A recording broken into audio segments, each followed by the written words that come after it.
তখন তিনি বললেন, আমার বাবার সঙ্গে যদি আল্লাহ পরামর্শ না করে থাকেন, সেই মহান রব্বুল আলামিনকে আমি বিশ্বাস করব, তার উপর ঈমান আনব, সেই জন্য কেন বাবার সঙ্গে পরামর্শ করতে হবে? কারণ তিনি বুঝতে পেরেছিলেন তার বাবার মতি গতি ভালো না। মুসলমান হতে পারমিশন দেওয়ার সম্ভাবনা কম। এই ঘটনা থেকে কি বুঝতে পারলাম? আল্লাহর জমিনে আল্লাহর দ্বীনের মাহফিল হবে, কোরআনের তাফসীর মাহফিল হবে, সেই জন্য স্বৈরাচারীরা বহু ঘাটের পানি আমাদের খাইয়ে তারপরে ঘুষ নেওয়ার পরে পারমিশন দিত। আল্লাহর গজব ওদের উপরে কেন পড়বে না? আল্লাহর গজব তো শুরু হয়েছে ওদের উপরে। কোরআনের কণ্ঠকে যারা স্তব্ধ করে দিতে চায়, আল্লাহ পাক কিয়ামত পর্যন্ত তাদের কণ্ঠকে স্তব্ধ করে দাও। কথা ঠিক? ওরা কোরআনের কণ্ঠে স্তব্ধ করে দিতে চেয়েছিল।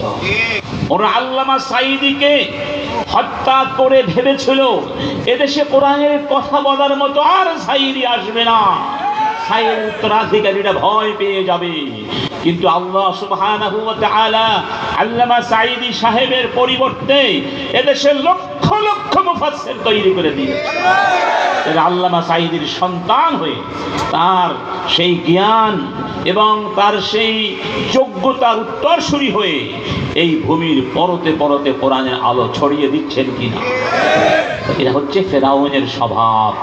এই জন্য বললাম, এই জাতীয় মাহফিলগুলো এতদিন এরকম স্বাধীনভাবে আমরা করতে পারিনি বলেই আমাদের সমাজে মাদক দ্রব্যের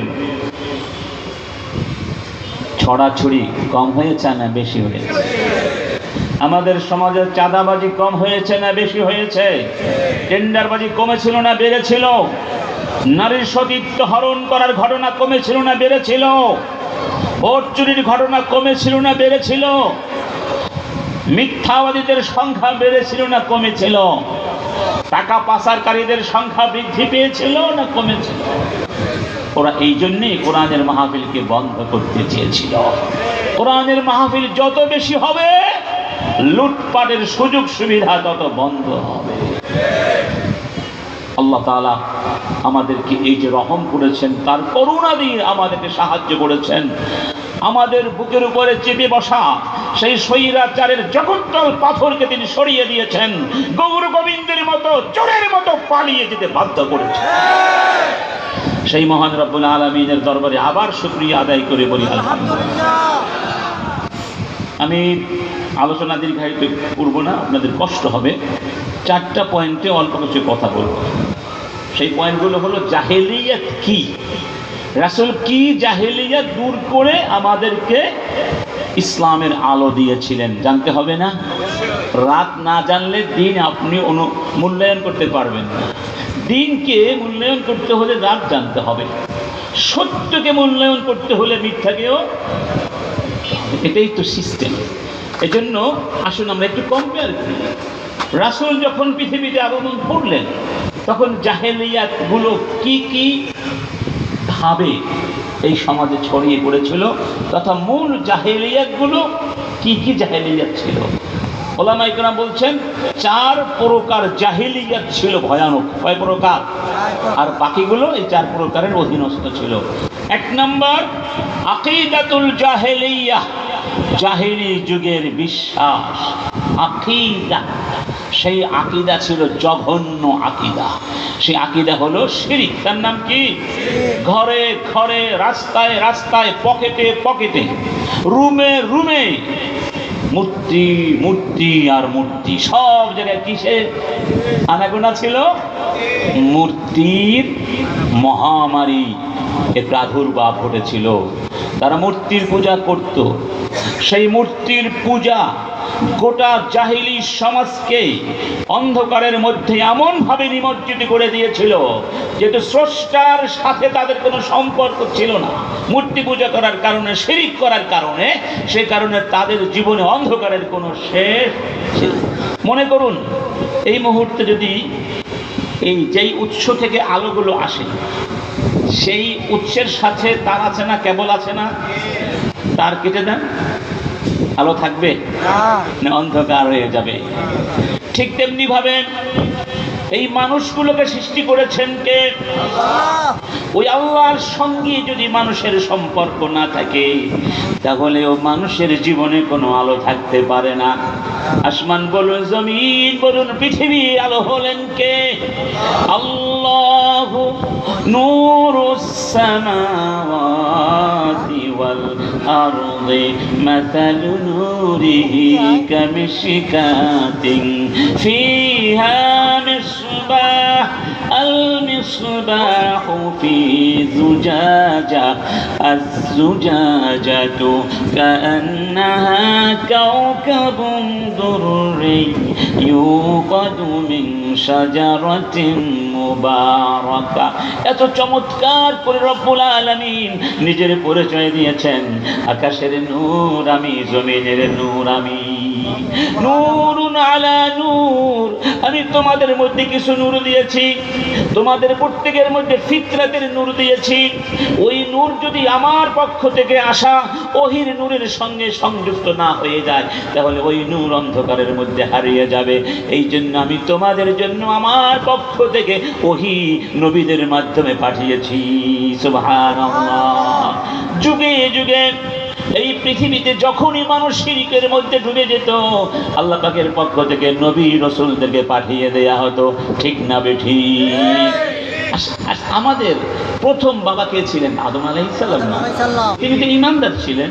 তাহলে তারপরে মূর্তিগুলো কি করে আসলো? আমাদের সমাজে সরাসরি হয়তো মুসলিমরা মূর্তি পূজা করে না, কিন্তু পরোক্ষভাবে অনেক মূর্তি পূজা আছে নাকি নাই?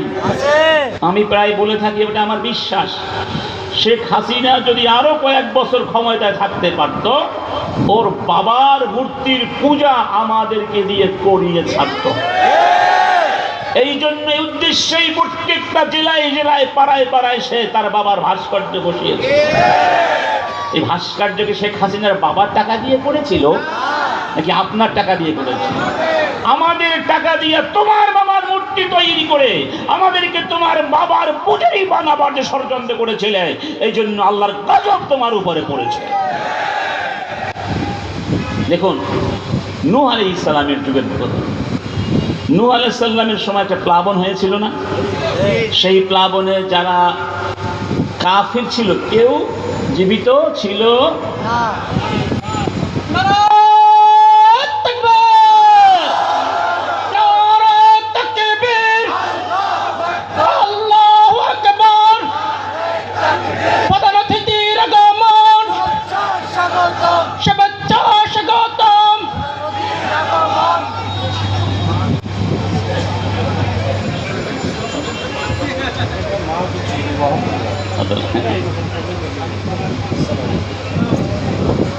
আমরা সবাই জানি সেই মহাপ্লাবনে সব কাফির মরে গিয়েছিল, শুধুমাত্র কয়েকজন ভালো মানুষকে আল্লাহ পাক বাঁচিয়ে রেখেছিলেন যারা ঈমানদার ছিলেন, ঈমানের পরীক্ষায় যারা উত্তীর্ণ হয়েছিলেন, তাই না? এই ভালো মানুষগুলো যখন মরে গেলেন শয়তান এসে ধোঁকা দিয়েছিল তোমাদের পিতৃপুরুষেরা যারা বন্যার পরেও বেঁচে ছিলেন তারা অনেক ভালো মানুষ ছিলেন, আল্লাহর ওলি ছিলেন। তোমরা তাদের মূর্তি তৈরি করো, ভাস্কর্য তৈরি করো, ছবি তৈরি করো, তাদেরকে দেখলে তোমাদের কাছে ভালো লাগবে, তোমাদের মধ্যে ঈমান নবায়ন হবে, অনুপ্রাণিত হবে তোমরা ইবাদত করার ক্ষেত্রে। শয়তান কিন্তু বলেনি যে তোমরা ইবাদত করো। প্রথমে উদ্দেশ্য ছিল খুব খারাপ। তারা মূর্তি তৈরি করলো, এভাবে কয়েকটা যুগ প্রজন্ম যখন চলে গেল মানুষ ভুলে গেল এই মূর্তিগুলো কেন তৈরি করা হয়েছিল।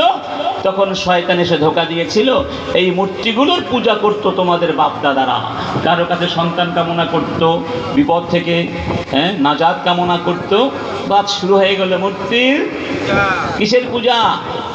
এইভাবেই মূর্তির পূজা তৈরি হয়, সৃষ্টি হয় সমাজে। এই জন্য অতিভক্তি থেকে ইসলাম আমাদেরকে নিষেধ করেছে।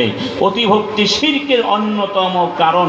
এই অতিভক্তির কারণেই এদেশের বিভিন্ন জায়গায় মাজার সংস্কৃতি গড়ে উঠেছে। এই মাজারগুলোতে কি হয়? এখানে শিরক হয়, মাজারে সিজদা হয়, মাজারের নামে মান্যত করা হয়, মাজারকে তাওয়াফ করা হয়, মাজারের কাছে প্রার্থনা করা হয়। এবং এর চেয়ে ভয়ানক হলো ওই মাজারের নামে, ইবাদতের নামে নারী পুরুষ একত্রিত হয়ে নানা ধরনের অশ্লীল কর্মকাণ্ড পর্যন্ত সেখানে তারা করে থাকে। এই জন্য এই মাজার কালচার ইসলাম নিষিদ্ধ করেছে।